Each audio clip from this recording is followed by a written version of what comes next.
JBS presents a television exclusive, The Dershow with Alan Dershowitz.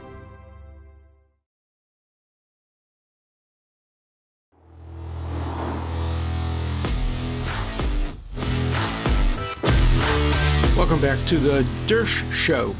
Today we're going to have a constitutional seminar about the appropriate role of religion, organized religion, but any religion, in our constitutional scheme of things.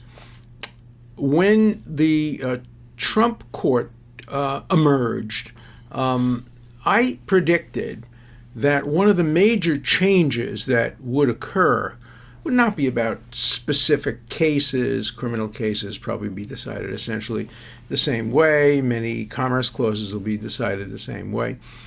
The big change would be that there is now a majority for allowing religion, formal, organized, mainstream religion, to become a more important part of our constitutional way of life. That the big switch will be from the two provisions of the Constitution that seem in conflict, the Establishment Clause and the Free Exercise Clause. And just a reminder that the First Amendment was not written brilliantly because it doesn't tell us exactly how to resolve this, but it says Congress shall make no law respecting an establishment of religion. Pretty broad, respecting an establishment of religion, and Congress has now been extended by the courts after the 14th Amendment to mean the states. Any state, any governmental official actor cannot take any action respecting an establishment of religion. Okay, that's one clause, and then after a comma, or prohibiting the free exercise thereof. So under our Constitution, you can't stop people from exercising their religious rights, but you can stop government from establishing religion or any form of religion. As I've said on past shows, what if one person's free exercise of religion requires them to urge establishment of religion? For example, many within the tradition of the Catholic Church believe that the state should work together with the church, and that government should have an official religion, and that official religion should be Catholicism. That's true in many parts of the world. It was true in virtually all of Europe up until the Reformation, and then even after the Reformation, Protestantism was established in those states that didn't establish Catholicism. It's interesting that the one modern state, in addition to the United States, that does not establish a religion, this will sound strange to some people, is Israel. Judaism is not an official religion of Israel. In Israel, Islam and Christianity have equal status with Judaism. Israel is the nation state of the Jewish people, which is more of an ethnic and nationalistic concept than it is a religious concept. I believe there's too much religion intruding in government in Israel, but officially under the Israeli Declaration of Independence and its basic laws, Judaism has no official status as an officially established religion. In Israel or in the United States, there is no established religion. Through the first few decades of the existence of the United States of America, states did have established religions. Virginia had an established religion. It started out as Anglicanism, but once the Revolution came in, Americans didn't want anything to do with English, so it became basically the Episcopalian Church, became the official Church of Virginia. Many other states had official religions. That's no longer permitted under the 14th Amendment to the Constitution, but we still have tremendous conflicts between the Establishment Clause and the Free Exercise Clause, as evidenced by a number of obviously recent cases. The one I talked about the other day, Coach Kennedy, he believed that the free exercise of his religion allowed him to go to the 50-yard line after football games and offer public prayer loud in a way that encouraged students to join him. the public school leaders said, no, that would constitute an official endorsement of religion over non-religion or mainstream Christianity over other religions. And in that case, the free exercise won out over establishment, and the Supreme Court 6-3 said that Coach Kennedy had a constitutional right to exercise his religious faith in the way that he did at half court, not in private, not in his locker, not at home alone, but he had the right to do it in the way that he did it. As you know, if you saw my prior podcast, I fundamentally disagree with that decision. I think it's wrong. I think it's inconsistent with years and years of precedent. But this is the Supreme Court that will ride roughshod over precedent. And then we have Roe versus Wade, and the decision overruling Roe versus Wade. Anybody who thinks that has nothing to do with religion, forget about it. As my neighborhood folks used to say in Brooklyn, forget about it. Of course, religion is the dominant force in outlawing abortion in many states. Evangelical Christians, Catholics get together often and work on trying to limit or abolish abortion if possible.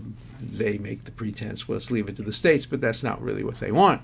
They want everybody to ban abortion, and in fact, they argue that there is a right to life, a constitutional right to life, and if there's a constitutional right to life, you can't leave it to the states. You have to obviously ban it completely and hold unconstitutional state laws in New York, state laws in California, state laws in Illinois, state laws in Michigan, state laws in Massachusetts, all of which permit abortion, or in the words of those who oppose abortion, all of which permit and authorize the murder of babies, child killing, genocide has been used indeed to describe what abortion permits. And so this is not about state rights for many, many people. It's about religious rights, religious freedom, religious obligations. And religions are divided.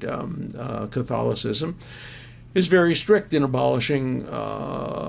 prohibiting abortion, but it also prohibits contraception, and it prohibits abortion from day one. It prohibits even taking a morning after pill. Some Protestant churches prohibit abortion, others don't. The Jewish religion, it's complex. The life of the mother is always preferred in Jewish law over the life of the fetus, and that's true until birth, virtually. Some people may think that goes too far. But there are differences.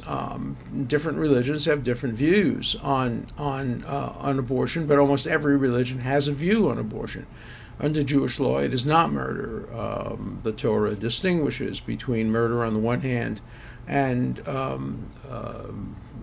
killing a fetus on the other hand. It's a serious matter, but it's not murder. For many fundamentalist Christians, it is murder, and there's no difference between murdering a two-day-old fetus and a 15-year-old young woman. Of course, many people disagree with that. I certainly disagree with that. For some on the other side, there's no difference between murdering an 8-month fetus and taking out an appendix. That's an equally absurd point of view, which I fundamentally disagree with. The fetus is something, a real thing. It's a potential life. But that potential life has to be balanced against the existing life and welfare of the mother. And I think abortion is always going to be a tragic choice, particularly in the middle. I don't think it's a tragic choice in the beginning. I think it's very easy. Of course you allow abortion at the earliest stages. I think it's very easy at the very end stages. Of course you don't allow abortion at the very end stages unless the life of the mother is endangered. But in the middle, it's always going to be a tragic choice. A 20-week fetus is something. It's not an appendix, and people who call it an appendix are demeaning human life. Just as people who say that a day-old fetus, whatever you call a day-old thing, the day after conception, is no different than a 15-year-old child, are demeaning life as well. There is a big difference between a 15-year-old child and a day-old fetus. So, and the court should understand those differences. As you know, I also think there's a difference between rights that have victims and rights that don't. And I do count abortion as a right that has victims. The fetus is a potential victim. Gay rights has no victims. Contraception has no victims. Interracial marriage has no victims, and those rights should be much easier to enforce. And whether by the state or by the federal government or by the courts, that's an issue for a different day. But today I want to focus on the role of religion. The American experiment, the New Republic, was an amazing experiment in secular governance. The Constitution was called the Godless Constitution. It was written largely by people who call themselves deists. Deists are people who today would probably be called agnostics. They weren't atheists. They believed in God, but they believed in a distant God, a watchmaker God, a God who created the world and then left it alone, a non-intruding, non-intervening God. They didn't believe in prayer. They didn't believe in organized religion. I think it was Adams who said, in 30 years, most Americans will be buried as Unitarians. What is Unitarianism? The joke about Unitarianism is they believe in, at most, one God. But Unitarians reject the New Testament and the Jewish Bible. They don't believe that Jesus is the Son of God, literally. They are a religion somewhere between Christianity and secularism. In New York, there are various organizations, secular religious organizations, that try to bridge that gap. Ethical Culture is one of them. It regards itself as a religious organization. At Harvard Hillel in Cambridge, Massachusetts, the chaplain of Harvard today is a Jewish atheist. He is the chaplain of the Humanist Society. The Humanist Society, which includes some very prominent people like my friend Steve Pinker, professor of psychology. But it doesn't believe in God. And the Supreme Court has recognized that you don't have to believe in God to get the benefits of free exercise under the First Amendment. So complicated. And the First Amendment doesn't solve the problem because, as I said, it speaks in a different way about establishing religion and about non-establishment of religion. And it's always been the job of the court to try to resolve those doubts. Ever since I was a college student, I studied that issue and studied it very deeply, went back and read the history. And it's interesting to know that the whole idea of a wall of separation between church and state was created by religious leaders. It was designed to protect the church from the influence of the state. Roger Williams in Rhode Island coined the term the wilderness and the garden in an essay or in a speech. And he didn't want to allow the wilderness, meaning the state, to intrude onto the garden, which is the church. And from there was built the high wall of separation between church and state, which Thomas Jefferson and James Madison strongly believed in and imposed through the Constitution of Virginia first, and then the United States Constitution. It became essentially the law of the land. And the First Amendment is not clear, but Article 6 of the Constitution could not be clearer. Article 6 of the Constitution was a break with all of history, the most remarkable few words ever written in a constitution. And you can't imagine how radical that was unless you try to put yourself back into the day where every single country in the world had religious tests for holding office. I don't think there's a single exception of any country in the world not having a religious test for office. England, of course, had a strong religious test. France had a strong religious test. Italy, Spain, Ireland, you name it. Russia had a religious test. This was before communism. But the United States Constitution didn't need an amendment. It's right in Article 6. No religious test shall ever be required as a qualification to any office or public trust under the United States. My God, what could be clearer than that? You cannot make any American stand up and swear an oath to religion, to God, to Jesus, to Muhammad, to Jehovah. You just can't do it under the Constitution. And the ministers, many of them, not the Roger Williams types, but others, were furious. This is a godless Constitution. It's going to bring upon the United States plagues and you name it. There were tremendous efforts to amend the Constitution, to add Jesus to the Constitution, and to add religion to the Constitution, to impose religious tests for holding office. Who would imagine back in the day that you could be a president of the United States and not a Christian? Well, we've never had a president of the United States who hasn't been a Christian, notwithstanding all the myths about Barack Obama. Barack Obama was and is a Christian. But we've never had a non-Christian president. We came close to having a vice president. I think he won the election, Gore and Lieberman, but the Supreme Court held otherwise. And, we will, of course, someday have non-Christian presidents. The Constitution permits it. We've had a couple of senators act absolutely unconstitutionally. A couple of senators have said they would never confirm to the Supreme Court an atheist. Well, I have to tell you a secret. You have. I'm not going to tell you who, but you have confirmed atheists to the Supreme Court over the years. It reminds me of my friend Barney Frank when he came out as gay. Tip O'Neill, who was then the Speaker of the House, came over to him and said, "Barney, don't do this. Don't reveal that you're gay. Don't come out. If you don't come out, if you remain in the closet, you could be the first closeted gay Speaker of the House." And Barney Frank said, "The fourth," and he walked out and left. And of course, Tip O'Neill followed him. "Who else? Who are the other three?" And Barney Frank said, "I'll never tell you, but I know who they are." And because I was a friend of Barney Frank, and he told me. In any event, you've confirmed atheists, and you darn well better confirm atheists if they're nominated, because if you don't, you're acting unconstitutionally. You're violating your oath of office.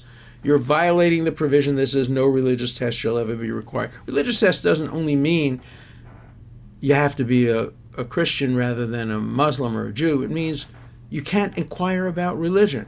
And that religious test qualification was also violated by some Democrats when they went after Judge Barrett at the time, who was nominated to the Supreme Court, and they questioned her kind of in a nasty way about her religious feelings and her religious obligations, much the same way that Kennedy was questioned, President Kennedy was questioned when he ran for office about his Catholicism, and he had to actually make a declaration saying that he would act as an American, not as a Catholic, if he were elected president, and he would not take orders from the Vatican.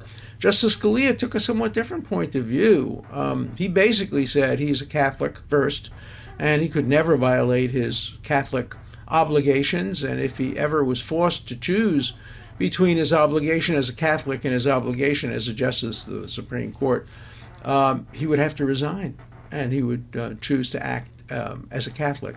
And there were arguments about whether he would have to do that in the abortion context, in the capital punishment context, and he actually wrote about that and said, no, not in the capital punishment context, even though he favored capital punishment, and the Vatican Church disfavors capital punishment. It is not a sin to favor capital punishment or to impose capital punishment. It's just basically the advice, the strong advice of the Catholic Church. And he said he just, having read all of it, rejects that advice. And so he feels free, and he felt free to allow capital punishment to go forward despite the views of the Catholic Church against that and his commitment to the views of the Catholic Church. On abortion, it would be very different. If he felt that he had to rule in a specific case that a woman must be given the right to have an abortion, he might have to resign. So this is probably a good time to break from my seminar and go to questions, which will basically be a continuation of the seminar. Some letters, okay. Dershowitz is an example of the belief that liberalism is a mental disorder. I'm a proud liberal. I wrote a book called The Case for Liberalism, and I support liberalism completely. No matter how desperately they try to pretend that they are fair and reasonable, count on them to side with tyranny and injustice. Now the issue of abortion will go to the states and be subject to the will of the people in the legislative process. Liberals can't stand the thought of that. They'd much rather ram their noxious viewpoints down our throats. You don't understand liberalism. Liberalism is the most tolerant and centrist, along with true conservatism. We don't believe in big government. We believe in the right to be left alone. We believe in separation of church and state. We believe in due process. We don't believe in ramming things down people's throats. We do believe that there are certain rights, just the way good conservatives believe that. But one thing I can tell you, liberals is not a synonym for mental illness. That's just absurd. Here's another one that continues on the religion course. It's insane and illogical to think that the Constitution would allow, remember that, would allow the killing of an innocent being. So it's unthinkable that abortion would somehow be protected or endorsed by the Constitution. That's just dog crazy to say or think in the first place. Well, I think almost everybody who's commented on the Roe case says that that's not true. The people who support a woman's right to have abortion say that's in the Constitution. The others say leave it to the states, but the people who say leave it to the states say it's permissible. But what you're saying, and you represent a very, very tiny minority of people who are prepared to express their views. I think a lot of people hold your views but are unwilling to express them because they know they'd be shot down and be unpopular. But the vast majority of people who oppose a woman's right to have abortion as a constitutional right still say it's up to the states. You say, no, it's not up to the states. It's insane and illogical to think the Constitution would allow the killing. But even the majority justices say the Constitution allows the killing of an innocent person, if it's a fetus, as long as the states allow it. So that's what's illogical. Your argument, the argument that says essentially leave it to the states, but the states shouldn't really have the right to allow abortion. As another one says, murder is unconstitutional. No. The killing of a fetus is not unconstitutional. It may not be constitutionally protected, but it's not unconstitutional. How about the killing of people on death row? We know we've mistakenly killed people on death row, and that's been held constitutional. I wish it hadn't.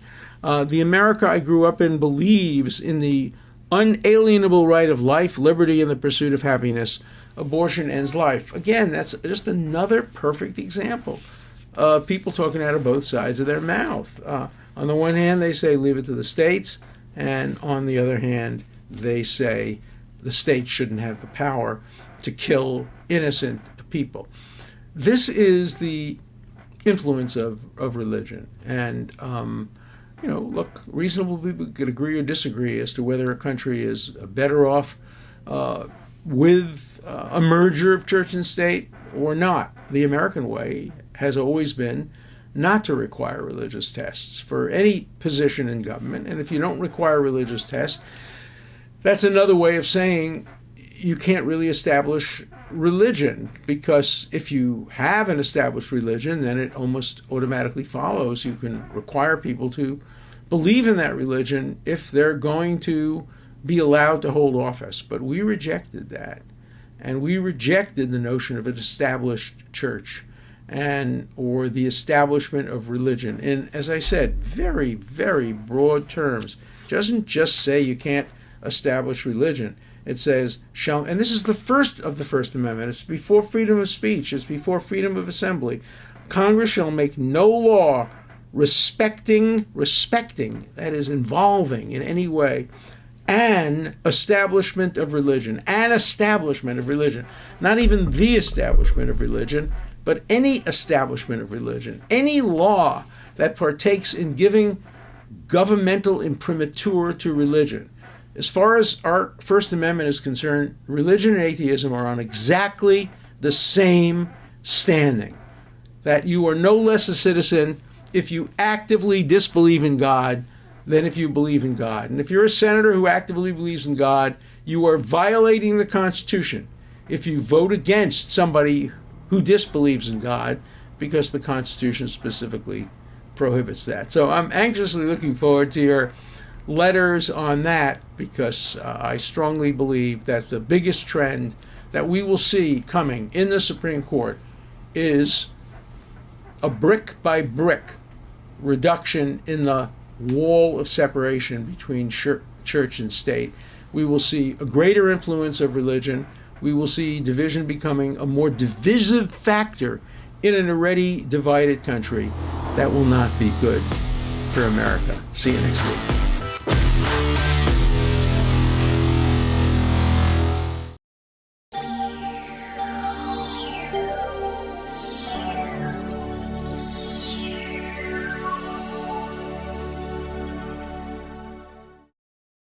We would be pleased to send a complimentary DVD of this program to anyone who wishes to support JBS with a tax-deductible gift of $36, double high or more. Simply visit the JBS website at jbstv.org and click on the Donate button to make a donation by PayPal or your credit card. And please indicate the program for which you would like a DVD. Or you can send your tax-deductible check to JBS, Post Office Box 360, Stamford, Connecticut 06904. Or you can call the JBS Pledge Line at 833-MY-JBS-TV. That's 833-695-2788. And again, please remember to indicate which program you would like to receive with our compliments. We thank you for your kind support.